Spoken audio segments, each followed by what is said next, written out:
brought thugs from Lagos State and destroyed my campaign posters in Osun, Ademola Adeleke. The governorship candidate of the PDP in Osun State, Senator Ademola Adeleke, has lamented that the APC is not accommodating in his state.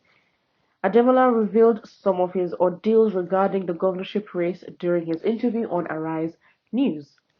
Addressing this topic, Ademola said, "The APC recently held its mega rally and we plan to hold our own mega rally today, Thursday. However, they denied us access to the stadium and Freedom Park.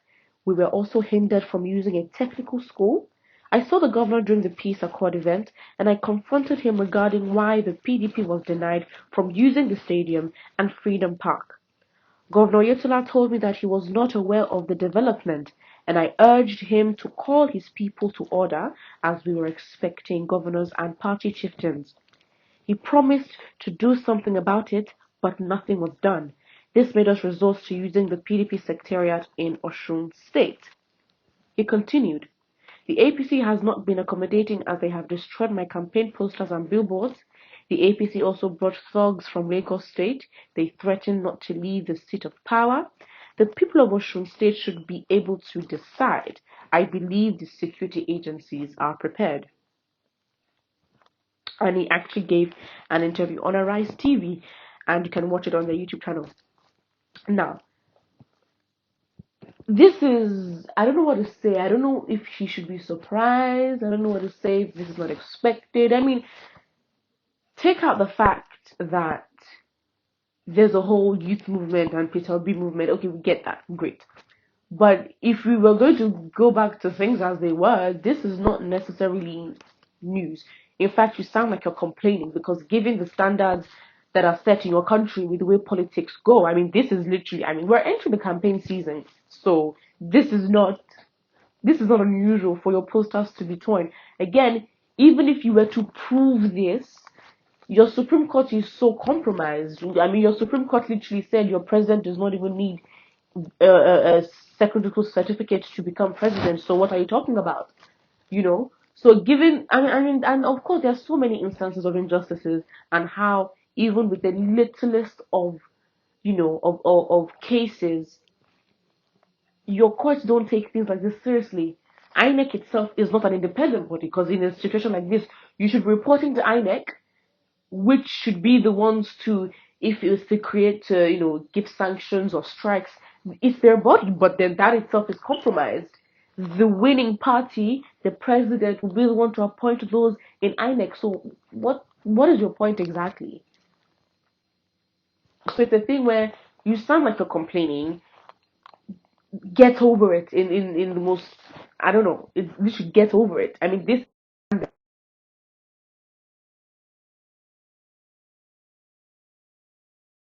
your opponents have been fighting against you for years, for so long, and this has been the game. So I don't understand why we're raising complaints from where to where.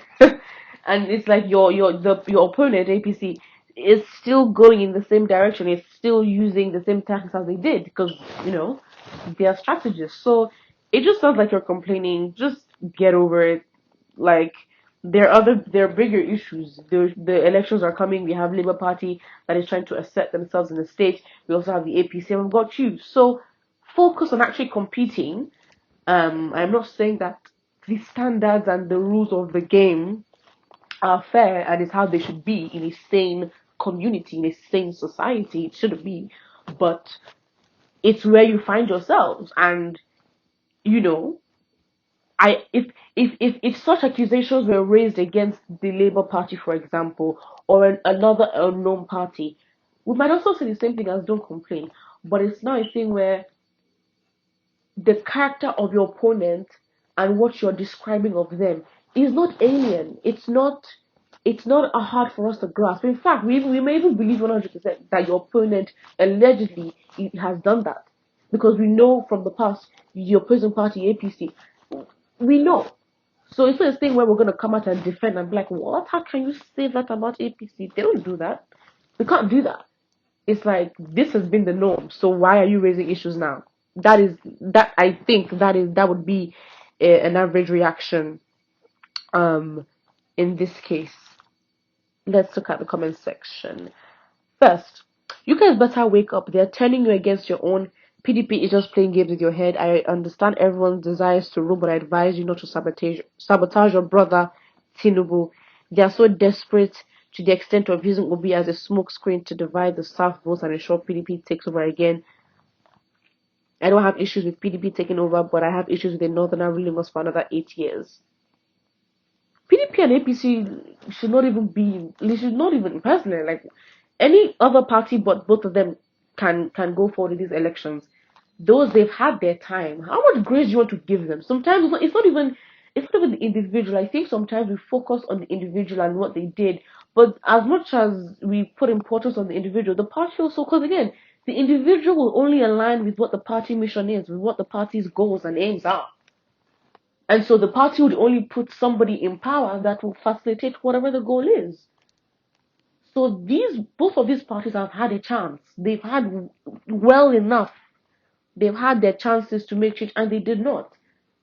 And it's like, I think the bigger problem that I see is that this person fails to realize that APC and PDP are literally one and the same. Like, what is the difference? The name. I mean, the name and the logos. That's the difference. But given how they've been in the years, APC has just promoted impunity. They're less secretive. They lack no shame in their corruption. They just lack no shame in the decisions that they make. They lack no shame in how they approach this. They just lack no shame. At least, I mean, we are talking on the terms of bare minimum. At least the PDP had some sort of decorum, or had some sort of, it was less drama. We knew things were happening. Doesn't mean that we have to have condoned it. I mean, we were still complaining at the time, but APC was literally like, watch this, watch this. Literally, they literally said, give us the stage, we'll have to perform. That's what they did. So now that we're already minus, and then APC came and sunk us even more, we are then looking back to the lesser evil that we had. And it's very bad because it puts Nigerians in a desperate situation. But we need to look above that, because even with the quote unquote lesser evil, we did want change. And the change that we needed from the lesser evil to where we wanted to be was a wide gap anyway. Now the fight is harder because we made very poor decisions. And so if we continue to make poor decisions, we make the fight and make recovery even harder for ourselves. As simple as that. But what you think, and don't forget to like and subscribe.